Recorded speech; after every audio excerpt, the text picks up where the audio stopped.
Y'all remember the song with the lyrics, "Friends, how many of us have them? Friends, ones we can depend on." Yeah, I don't think Shawty Girl heard of this song in this case. You are now listening to The Infamous Ones, a true crime podcast hosted by Kay on Spotify. A podcast aimed to uncover and share the stories behind heinous and insane acts that have been overlooked or overshadowed by mainstream media, getting justice for the voices that can't speak. What's up, y'all? It's your girl Kay, and I am the host of The Infamous Ones, a true crime podcast. A podcast designed to focus on crimes committed in the Black community that you don't hear about in mainstream media, giving a voice to those victims that have otherwise been silenced. Hello, hello, hello, everybody, and welcome back to another episode of The Infamous Ones, a true crime podcast with me, Kay, the Texas girl in a Georgia world. Ladies, how y'all feel? Fellas, y'all all right? It is Sunday, July 6th, 2025, and your girl is feeling so good. As always, I'm doing some great things for the podcast. Plus, I'm getting ready for this big book signing that I got coming up in Fairfax, Virginia, July 26th. I'm so excited about it. If you are a mobber or if you are a fan of my books, make sure you come check me out Saturday, July 26th at 3939 Oak Street in Fairfax, Virginia from noon to 4 p.m. It's going to be a lot of dope authors in the building, and yours truly is one of them. Now, y'all, low key, I've been missing my babies a little bit. School year's about to start, so my little hot mom summer is coming to a close in like 3 weeks. And speaking of school, I have like 3 classes left until I am officially a PhD, baby. Now that is a flex. A Black woman handling her business. You feel me? Working woman, podcaster, author, ghostwriter, mommy, and student that's holding down a 4.0. Let's go. Shout out to all my successful men and women of melanin out there. Keep doing the damn thing. I see you.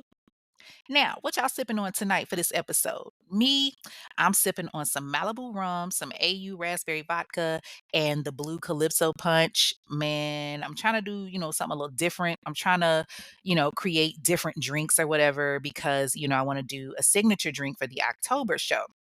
Thinking about calling it the infamous one. That's pretty basic, but yeah, y'all get the hint. And which, by the way, tickets do go on sale for the October show. They go on sale July 15th. So I hope you're ready. I'm going to do an early bird like sale special or whatever, like I did last time. So y'all make sure that y'all stay tuned for that because the earlier you get your ticket, the cheaper it will be. Okay. But yeah, I'm sitting here enjoying a good little cocktail. Tonight, my snack of choice, of course, is Red Hots. Listen, I don't know how I ain't messed up my tongue yet, but yeah. Oh, and by the way, if you're in the Facebook group, the pictures from the live show have been posted. There's a whole lot more pictures, so, have fun with that. And if you took pictures yourself, by all means, post them up. Okay. Now that we've got all of the pleasantries and whatnot out the way, y'all ready for this week's craziness? Let's get into it. Hop on in and buckle up, baby, because we about to ride out to 2018 in Warren, Michigan. And this one might have you side-eyeing your homegirl a little bit, especially if she's the jealous or controlling type. You know what I'm saying? And you know what? I'm seeing that it's a lot of crazy chicks lately out here that's just on some insane shit and fucking up their life for a dude. But y'all about to see what I'm talking about. Y'all know what time it is. Let's get it. This week's case involves Dana Gibson, victim, Evan Gorospe, Tanea's boyfriend, and in a way, I guess you could say witness or victim, Sarah Sonnenfeld, witness and Tanea and Dana's teacher, and the infamous murderer of the week, Tanea Lewis. Tanea Lene Lewis was born December 19th, 2000 in Warren, Michigan. Well, I guess you could say more like Detroit because they're all that close together. It's like Warren, Southfield, Detroit, all of that. Now, unfortunately, our infamous murderer this week was a little young, so I can only really focus on her adolescent years because that's, kind of when she did what she did.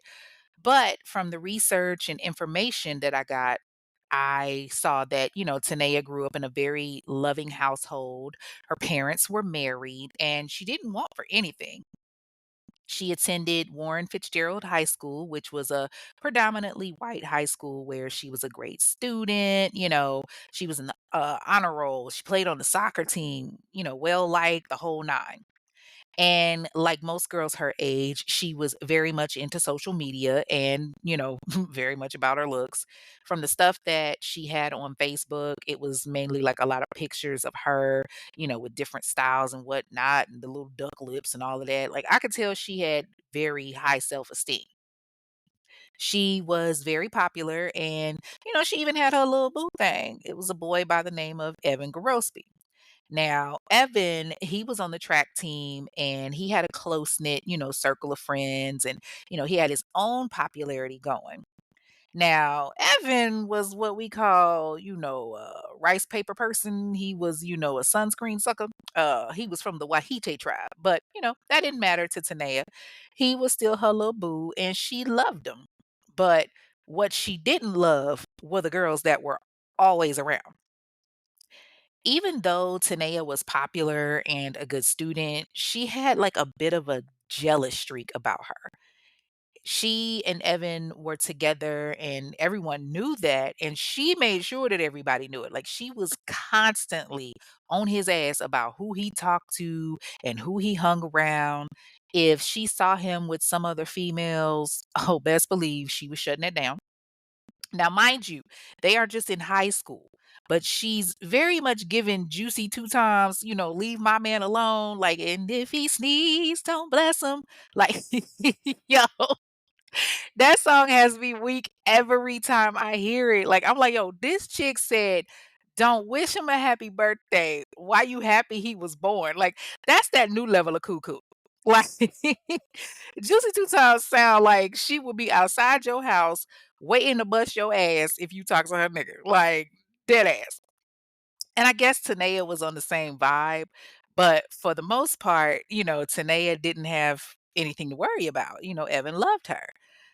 Well, until all hell broke loose when she thought her homegirl Dana was trying to get with her man.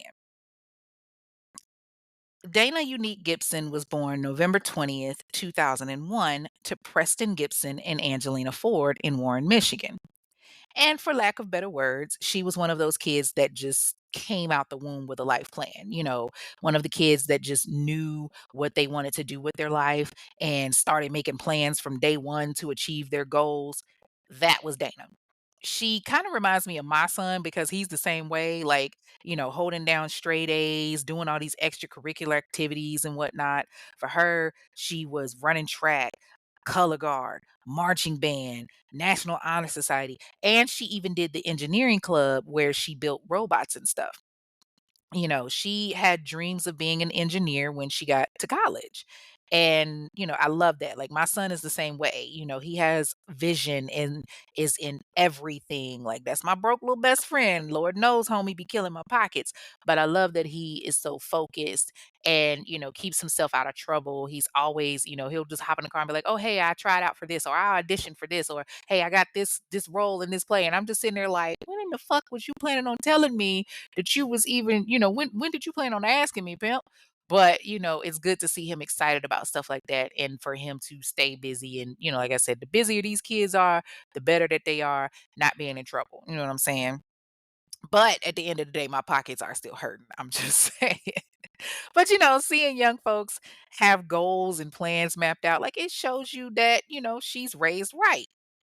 So it seems like her and Tanea being close made sense because they were both popular and good kids, right?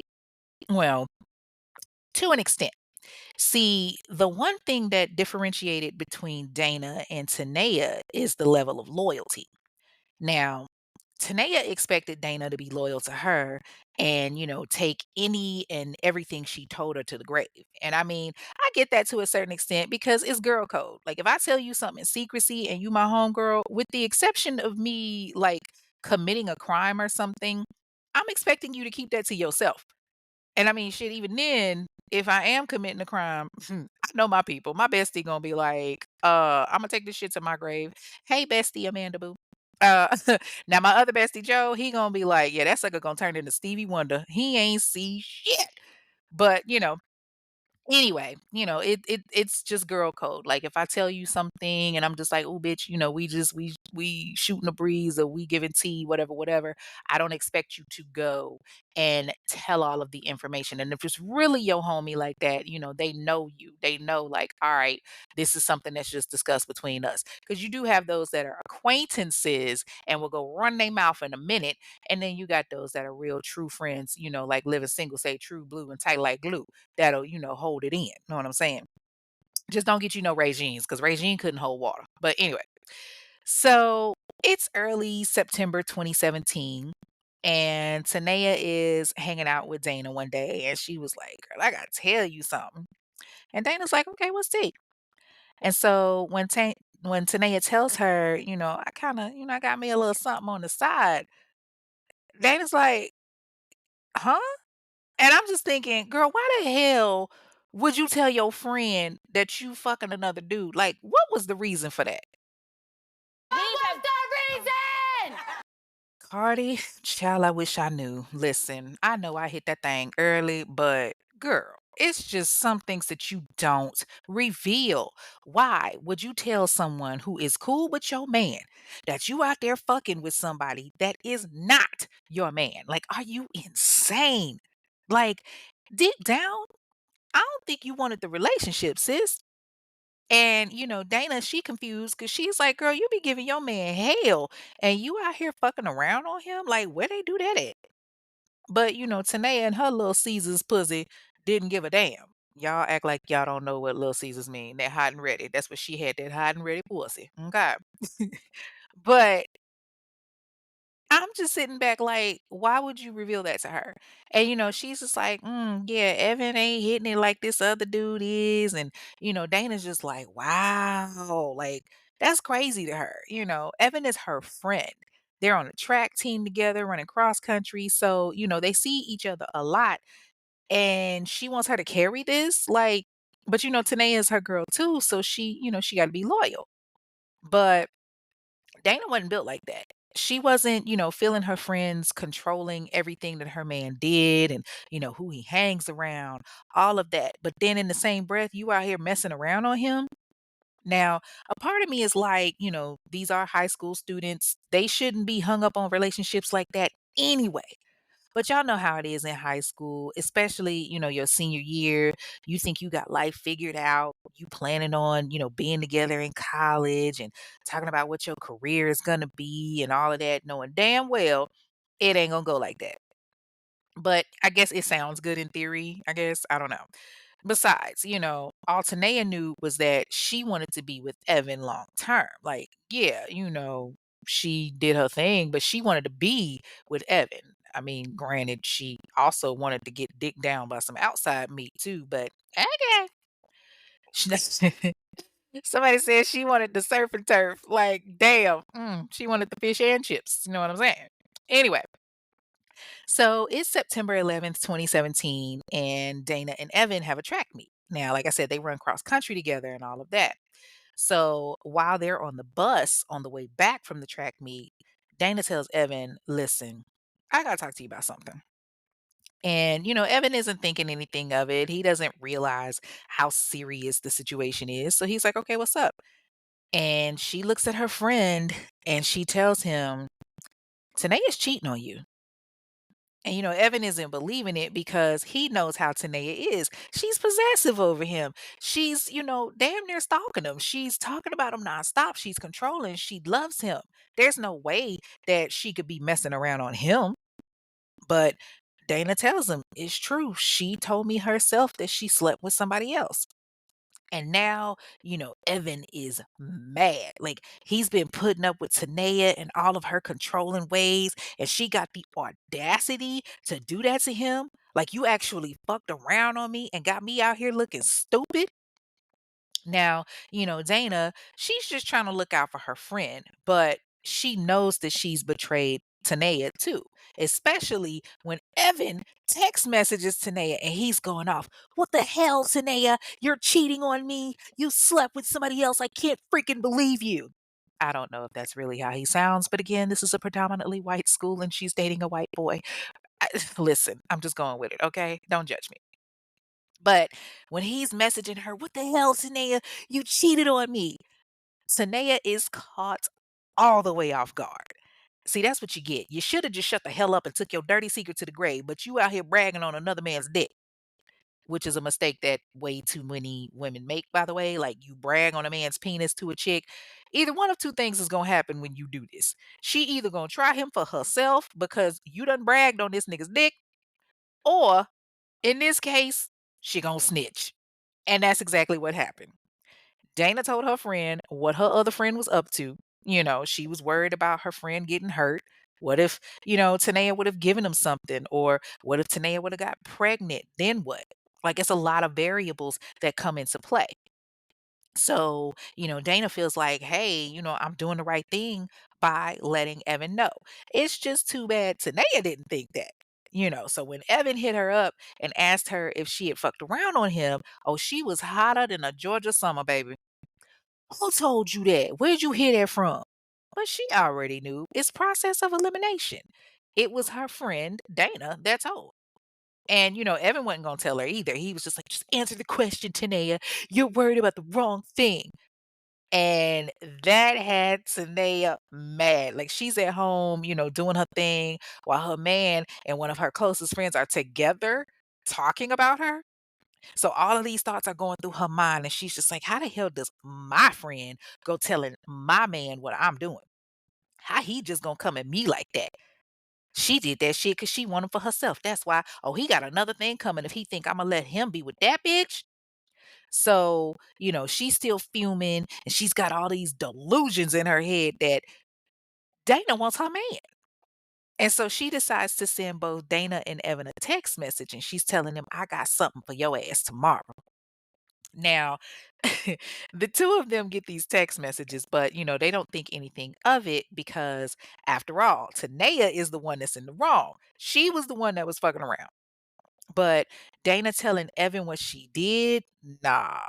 According to Tanea, that's just wrong. Like she in her crib walking around just thinking about it. Her nerves got the better of her. She getting madder and madder at Dana because, she fucking up the church's money. She had something good with Evan and she's, texting Evan all these text messages. Baby, I'm sorry. Can we ride to school together tomorrow? I'm sorry that I hurt you. It won't happen again. I'm so sorry. She figures that she can do damage control and like ease his mind some kind of way. Oh, but she's still pissed at Dana and, at the fact that she snitched on her. And she meant what she said when she said she got something for her because she went to the kitchen and grabbed a steak knife and slipped that bad boy in her backpack to take to school the next day. Now, I guess Evan really loved that girl because despite him finding out that his girlfriend cheated on him with a random dude just the day before, on September 12th, he came and he picked her up from the house. It's like 5, 6 in the morning, and they ride to school together. And Tanea, she giving that grand apology. I mean, she's on some, I apologize. And she's, please, baby, baby, baby, please. She offset popping up on stage while Cardi's performing level of apologizing. Okay. And she's like, Evan, I know you're upset at me. And yes, I cheated on you, but I'm sorry, boo. It wasn't like that. It was just, baby, I love you and I want to be with you. I don't want him. I want you. Pause. I wonder if homie that she smashed curved her after they smashed, and that's why she was so remorseful and wanted Evan. Cause if he was hitting it like that, wouldn't she still be trying to get it? Especially in high school. Them little heifers is hot in the ass in high school. But I digress. So be that as it may, they're headed to school and Tanae is still apologizing. She knows that his birthday is coming up. So she's like, well, baby, I got you something. And she gives him $100, where she got $100 from at the tender age of 17? I don't know, but Shawty girl was feeling real generous and desperate and trying to buy his love. And of course, he takes it and he's just listening to her, promise that she won't hurt him again like that and that she's not going to embarrass him and she's not going to fuck around no more. All of the shit that, we hear niggas tell us on the regular. But then she switches it up on him, like just completely out the blue. And she was like, Evan, baby, I know Dana told you about old boy, but what I want to know is what's up with y'all two? Like, are you feeling her? You trying to get with her? What's up? And Evan is looking at her like she's crazy. Like, are you really asking me that right now? And he was like, seriously, Tanea, like, be for real. You are in no position to ask me about who I like, considering that your pussy was out there liking other dicks. Don't try that with me again. That's none of your business. That's right, Evan. You better stand on business, homie. And of course, that only pissed Tanea off even more, so they're riding around and now she's thinking, oh my God, my man wants Dana. They messing around. Oh, hell no. Mind you, he never said that, but that's what she heard. So when they get to their school and they go their separate ways, Tanea's still like, baby, I'm sorry. I'm going to make it up to you, all of that. But, she's kind of just going through the motions. She can't really focus on class like that.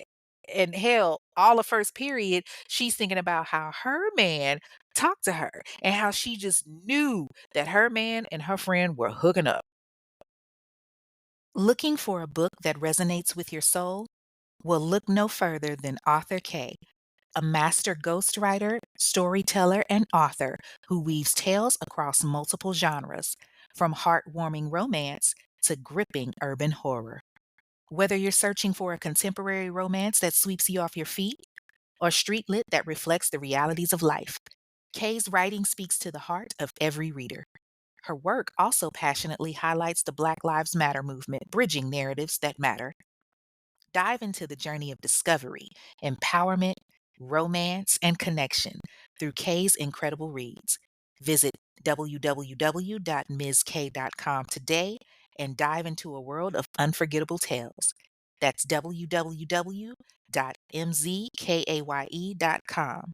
Your next favorite book is just a click away. So, first period is over, and Tanea gets to her second period, which is her economics class. Now, she happens to have that class with Dana. And, normally they'd be in there laughing and joking with each other, but yeah, not so much on this day. And, Dana, she's kind of steering clear of Tanea. So their teacher, Sarah Sonnenfield, she's standing at the door and, she's greeting students as they come in. She greets Tanea, she greets Dana, she's shaking hands, all of that, like she does every day. And once all of her students are seated, she starts her instructions for the day. And y'all know females can be petty as hell. And Tanea was P-E to the T-T-Y level of petty. This girl walks in and sits in the seat right in front of Dana. And I guess she was thinking, yeah, this bitch ain't gonna see nothing but the back of my head today. And for a minute, everything is cool. Dana, she ain't blind. She knows Tanea is pissed at her. She got the text message that told her, I got something for your ass. She know her homegirl is mad at her, but she ain't really paying her no attention. Like she's focused on her schoolwork. So Tanea sends Evan a text message and he's in his classroom. When he opens it, he's not in economics with them. So he's in a different class. He opens this text message and he sees this cryptic ass message from Tanea saying, it's time. And he's looking like, okay, what the hell is this girl talking about? So he responds, what do you mean? But Tanea don't respond. She don't say nothing. You would think she doesn't respond because she's like engrossed in her schoolwork or something. Wrong. Nope. Mrs. Sonnenfield is teaching, and it seems like all the students are learning, but Tanea is plotting her revenge. She's thinking about what her friend did, and she can't get that thought out of her head that her man may actually want to fuck with her friend. Like it's too much. She can't get the image out of her head. And around 8:30 that morning, she reaches into her backpack and she gets the knife out that she packed from her kitchen. And then all of a sudden, she turns around and stabs to Dana twice in her chest. Just instantly, Dana feels pain and she jumps up and she takes off running. And of course, Tanea jumps up with her. But, at first glance, you would think the two of them are joking, especially since Tanea is chasing after her with a smile on her face, screaming, I'm going to kill her. I'm going to kill her. And Dana, she's getting tired. She's bleeding profusely. Her adrenaline has kicked in, telling her, keep running, keep running, keep running. And she's screaming, help me, help me. She's going to kill me, help me. It doesn't take her long before she collapses to the floor on her stomach and blood is spewing from the two wounds in her chest. And Tanea takes this opportunity, y'all, to jump on her and stab her in the back. Now, I don't know if that was like a, euphemism to Dana stabbing her in the back, but no, she literally stabbed this girl in her back. Now, at this point, people in the classroom, they see the blood and they see the knife and they're like, oh shit, she's stabbing this girl. And the teacher who has been trying to, gain control of the classroom, thinking that these two girls are just clowning around, she starts to realize what's happening.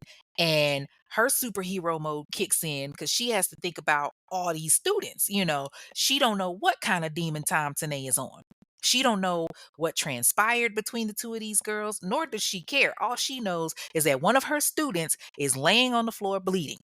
So she grabs her and she pushes Tanea out the class. But Tanea quick and she's trying to get back in the whole time. She's yelling, I hope she dies. I hope she dies. She told Evan on me. I hope she dies.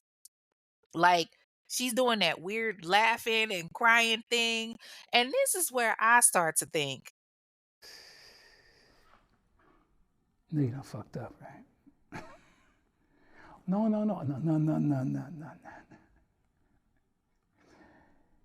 You know you done fucked up, right? yeah, you laughing about it in front of everybody.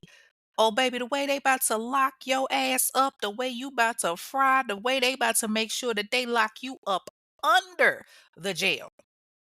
You screaming, you hope she dies. You want to be locked away for the rest of your life. Well, welcome to Disney, baby, because dreams do come true. Now, remember, I told y'all that Mrs. Sonnenfeld was married, right? Well, once she knew Tanea couldn't get back in the classroom, she calls the office and she's like, y'all gotta come quick. There's a girl in my class. She's bleeding. She's been stabbed. I can't figure out where the blood is coming from. Come quick. Her husband, Mark Sonnenfeld, he was the disciplinary director. So him and the resource officers, they come running because all he hears is that his wife's class has something going on. So he's in protective mode because that's his wife. Fuck all of that. I'm going to check on my wife. You know what I'm saying?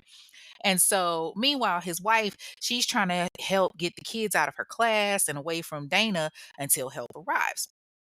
So Mark and the resource officers, they rush into the classroom and one of the resource officers grabs Dana and tries to start CPR on her.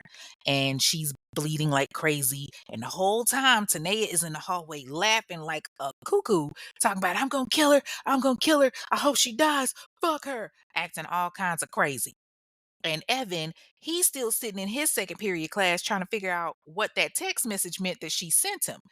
And then the next thing you know, he starts getting all these other messages. Everybody is texting him. Dana's been stabbed. Tanea just stabbed her. Oh my God, Dana's dead.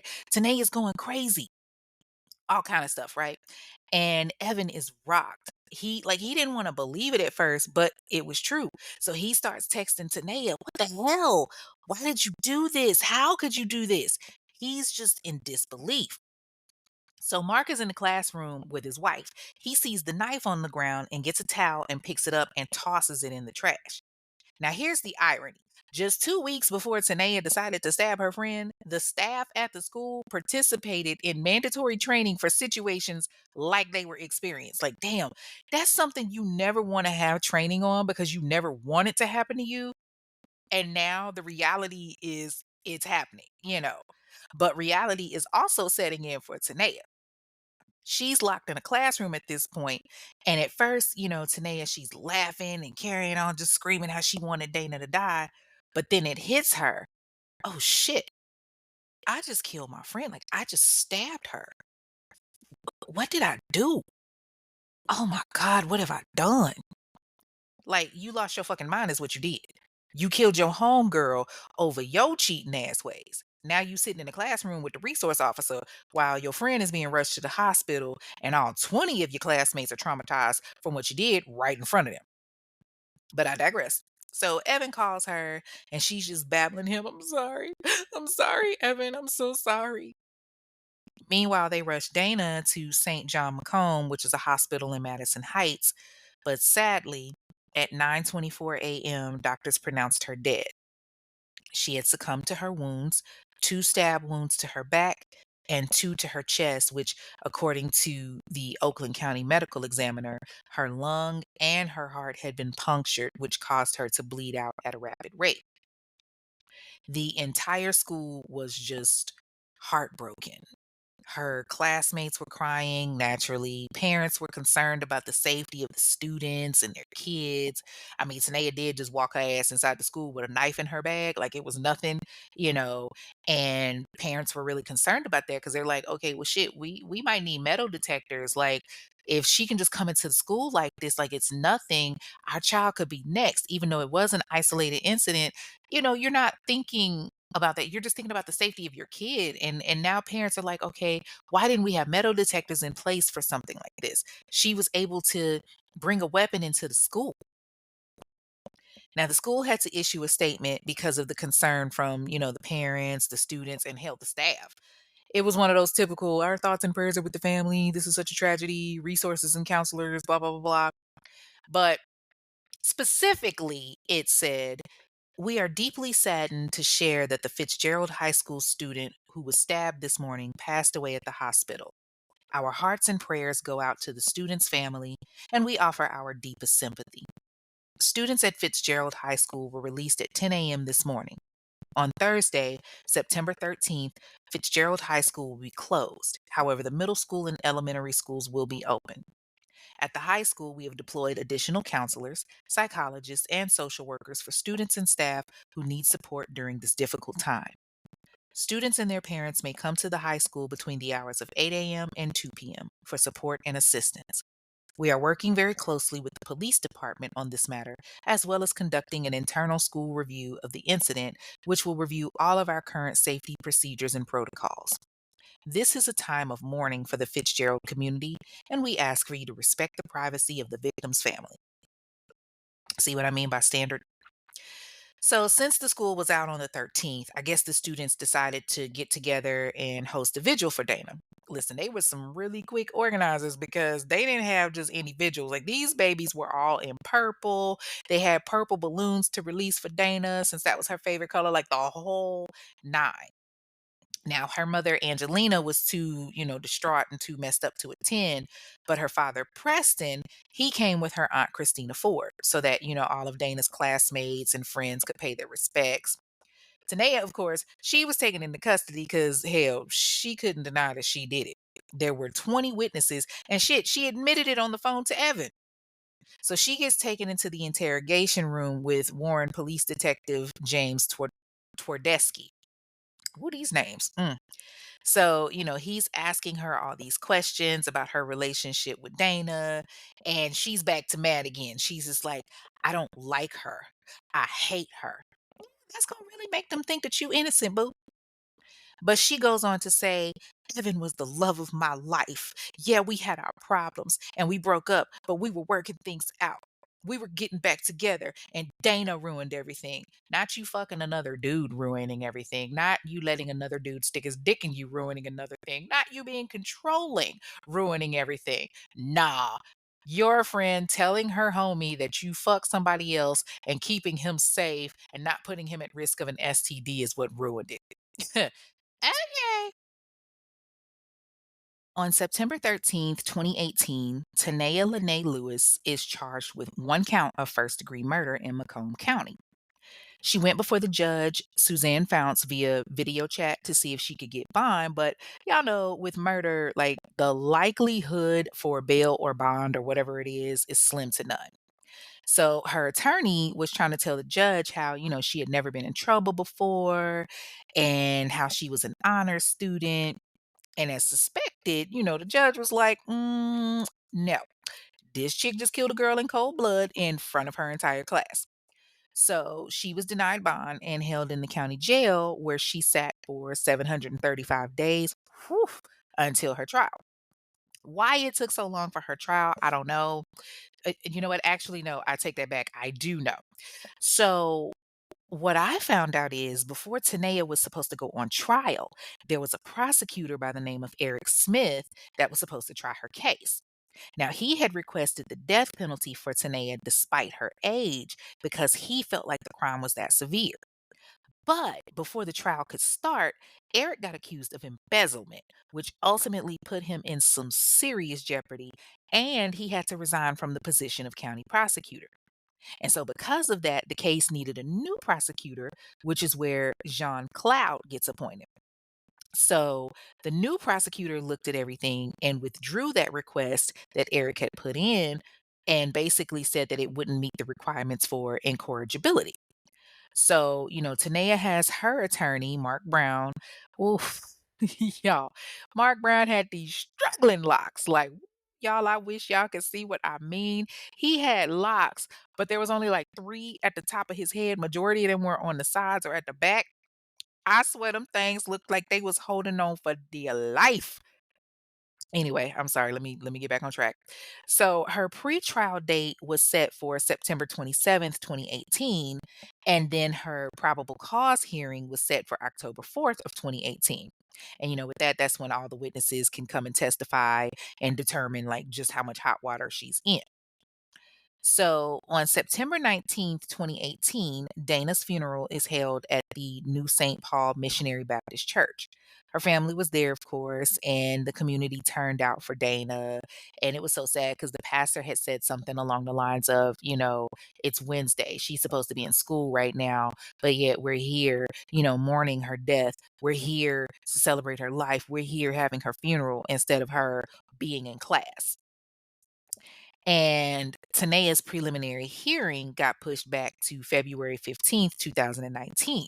Now, when it was held, her teacher, Mrs. Sonnenfeld, she testified. Then the classmates testified. Evan testified. Needless to say, the cards were stacked against Tanea because all of these testimonies basically proved that it was premeditated.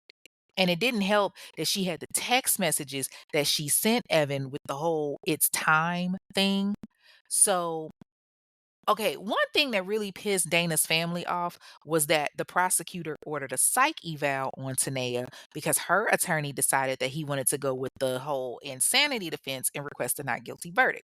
And I mean, I get it. She's a straight A student. She's smart. And like up until the murder, she was making sound decisions. And the principal even mentioned that there was a cryptic message Tanea had made on Facebook the day before. So, I mean, you can't really argue with that. Like, the girl knew right from wrong. She told the cops that she was just angry and hurt and that it boiled over. So, it doesn't sound like she was being insane. It sounded like she was being calculated. She knew what she was doing. She wanted to get rid of the threat that she thought had her man's attention. Well, after the prosecution proved that Tanea was not insane and could not use insanity as a means to try to get off. And once the pandemic kind of died down a little bit, Tanea's trial is underway and it's now August of 2020. So Dana's family was there front and center, and they were making it known that they was not with the bullshit that Tanea and her attorney were trying to pull. But, Tanea, she had her family there as well. And her parents were at the hearing, supporting her the best that they could. Y'all, I tried so hard to find the information, but they have completely wiped their identities from social media. Like every picture that I saw of them, it just said Lewis's parents. I was like, just say their fucking names. That was driving me nuts because y'all know I like to get all the information. So, one of the prosecutor's witnesses, Francesca Pascua, was in the classroom that day with like a whole front row view of everything. And she testified on what she saw. And she told the jury, she was running towards me, she was screaming, and all I saw was the girl catch her and stab her in her chest. All I just saw was her running, trying to save herself. And that's when she stopped and the girl grabbed her and stabbed her. She ran out the classroom while the teacher was pushing her out and she was saying, I'm going to kill you. I'm going to slit your throat. She was saying crazy things and like running around in circles. Then the prosecutor followed suit, telling the jury this was not a heat of passion. This was not a second-degree murder. This wasn't an altercation of any sort. This was not the "I'm going to meet you behind the lockers." This was premeditated. It was a complete surprise to our victim. There were no previous altercations in the classroom, nothing. And so, with all of this, Tanae is hearing all of this, and she's like, well, damn. So she decides to plead no contest at the encouragement of her attorney, who, told the media, well, there's specific rules for no contest, and she fit within that category. So that's what she's doing. So September 16th, 2020, Tanea went before Judge Catherine A. Viviano, and she was allowed to speak. So she stands before Dana's family and she says, I want to apologize to Dana's family. I am truly sorry about what happened, and I wish to God that I could take back what I did. What I did was wrong. I have nightmares about it. I accept my punishment, and I know that no amount of apologies will take it back. Baby, when I say Dana's family wasn't phased at all, not a damn bit. And I mean, the judge, she listened. And on September 16th, 2020, Tanea Lene Lewis was sentenced to 27 to 60 years in prison. Now, she did get credit for the 735 days that she sat in jail, and the judge told her that the only reason she didn't get life in prison is because of the fact that the crime was committed when she was 17, and despite her being an adult at the time of the sentencing, she was tried as a minor and avoided the death penalty. The judge even tells her, you may have a chance for rehabilitation. It's my hope that you really focus on that, and that rehabilitation, that you find a way to contribute to the world in a way that you would hopefully gain forgiveness from your family. So she gets 27 years and she'll be eligible for parole in 2045. In addition to that, she was to have no contact with Dana's family, and they gave her, fines that she has to pay, of course. But good luck doing that on that prison salary. Now, as always, the judge allowed the victims' families to speak, and Dana's aunt Christina got up and she read a statement on behalf of her mother, Angelina. So she gets up and she starts reading, and y'all, it hurt my heart so bad just listening to it. She says, there are really no words that can explain the devastation and torment of parents' faces when they lose a child. But to lose a child in such an evil and brutal way is unimaginable. I mourn the loss of my baby every day. Time does not heal. It is more of a punishment, because the more that time passes, the more I realize I will never see my baby again.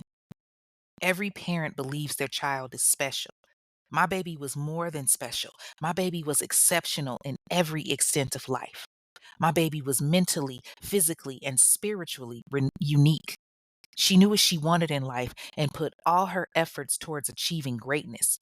She has a kind and giving heart, and that's what the evil of the world took. Even though I would give my life just to see, just to be able to hold my baby, to smell my baby, I find a little reflection in knowing my baby never has to encounter another evil, spiritually deprived, unloved soul like the defendant again. On behalf of our family, we can't find it in our hearts to forgive you. You took a life that was so beautiful. All I ask is that the Lord have mercy on your soul.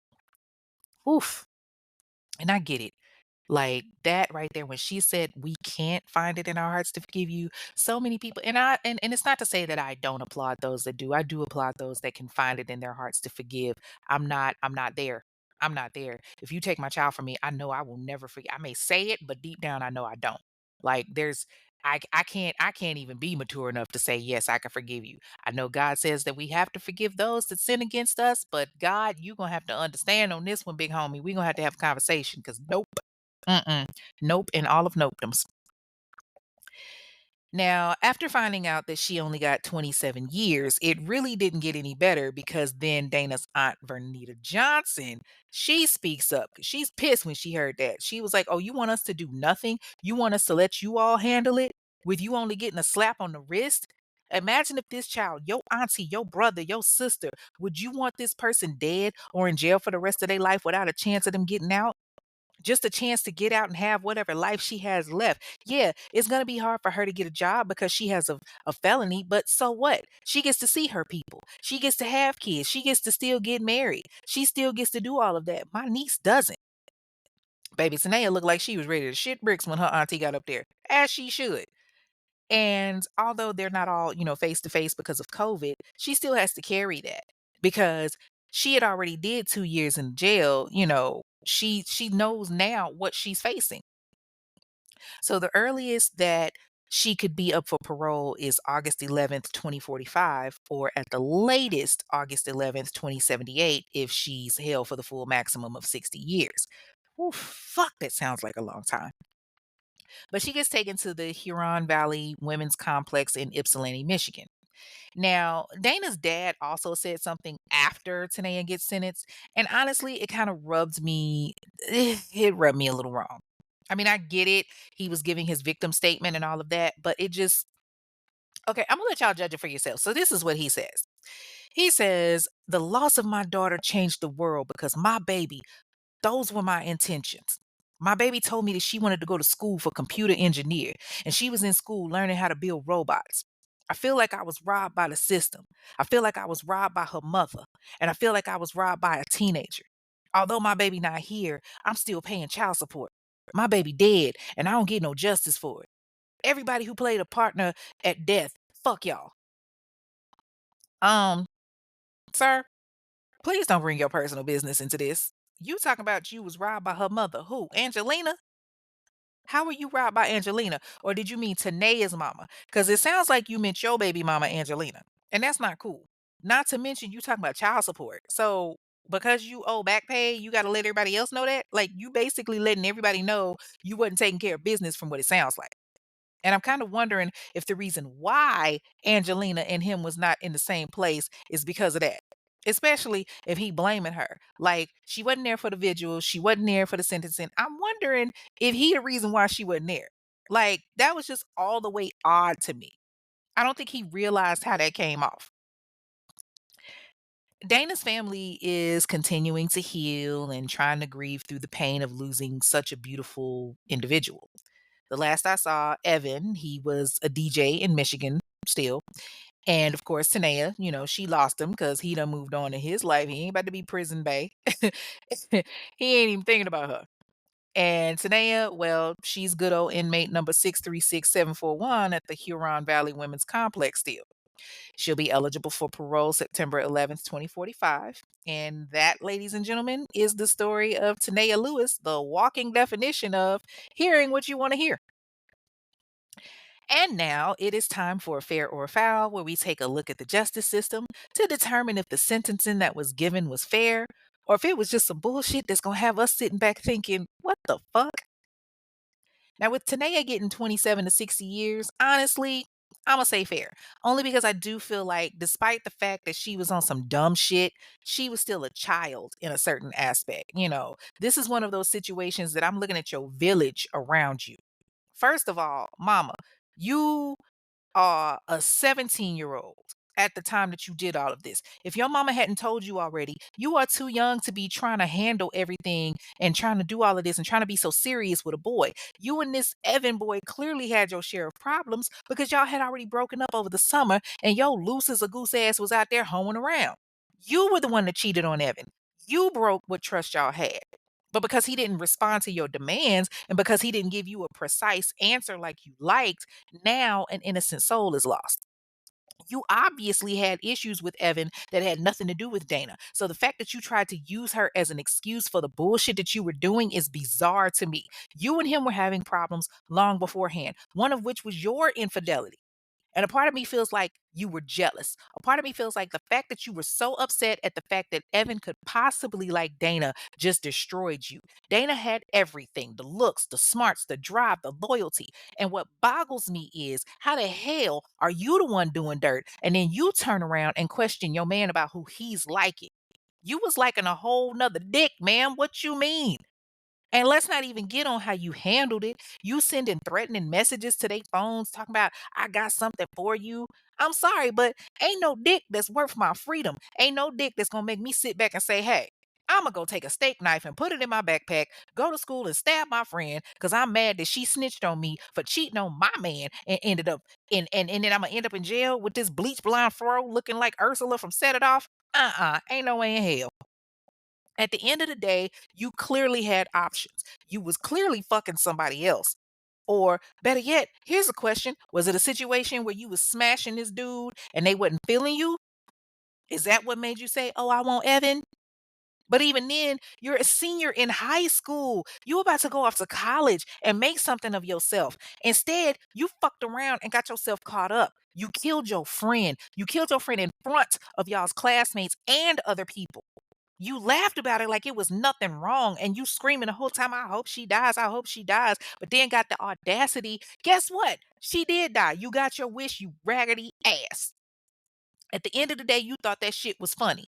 This girl bled out on the classroom floor, and the entire experience has traumatized classmates. It's traumatized parents, teachers, staff. Now, parents are having debates on if metal detectors are necessary in the schools to prevent stuff like this from happening again because you were able to just walk through the front door like nothing was wrong. You took a knife from your house and thought about what you were going to do, and then you did it. All of that was premeditated, but you want to sit over there and use the insanity defense? Get the fuck out of here with that.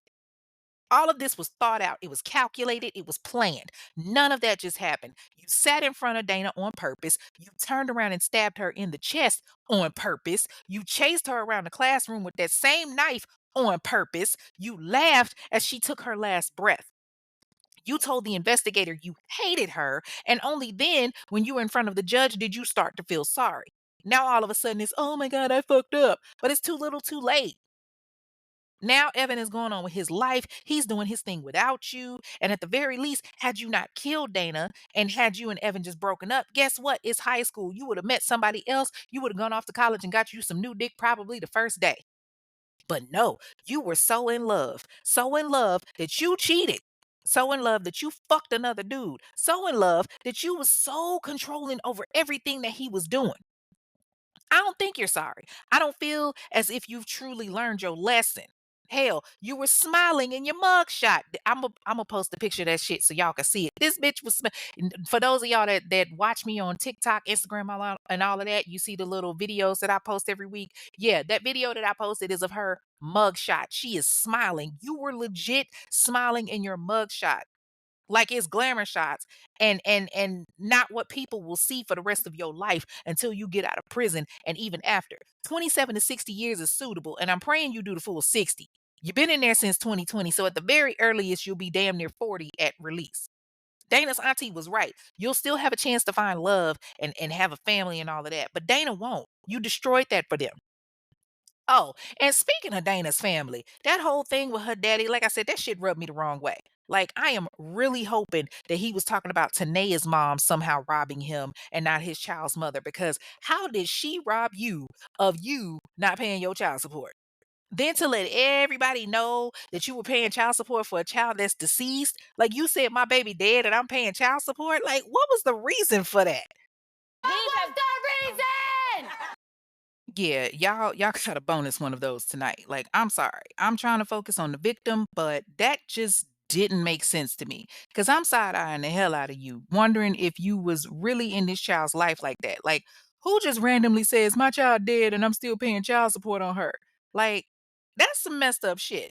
I wouldn't even be thinking about child support. I would be thinking about giving my baby a proper home going. But okay, go off. That is all for this week's episode of the Infamous Ones, a true crime podcast. You can follow the show on the various streams on Instagram and TikTok at Infamous One Podcast. And that's a number one, by the way, not spelled out. And you can leave a review there. On X, it's Infamous One Pod, where you can also leave a review.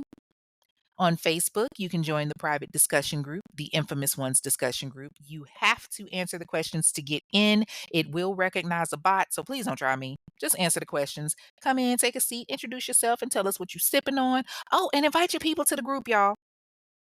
The show streams on multiple streaming services like Odyssey, Apple Podcasts, iHeartRadio, and so many others. So, whatever you listen to the show on, leave a review. They matter. And speaking of reviews, let's look at a couple of them.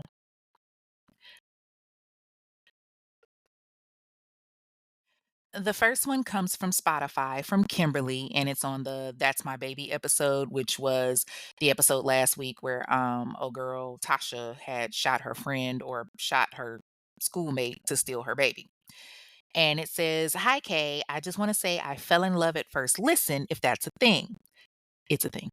Love your passion for the podcast. And most of all, my favorite part is the fair or foul segment and the different accents.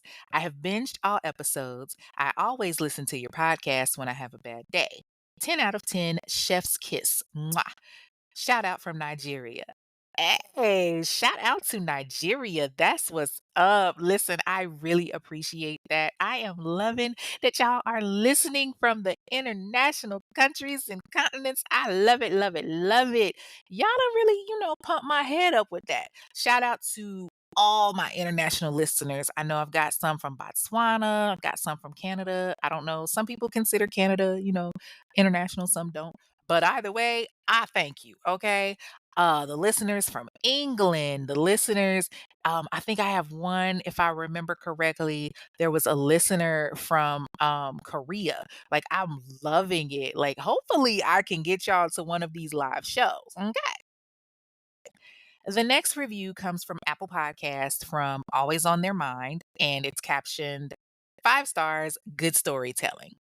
Kay is a great storyteller. She's passionate about the stories she tells. She empathizes with the victims in the crime. I also like how she goes heavy on the perpetrator at the end. Keep up the great storytelling.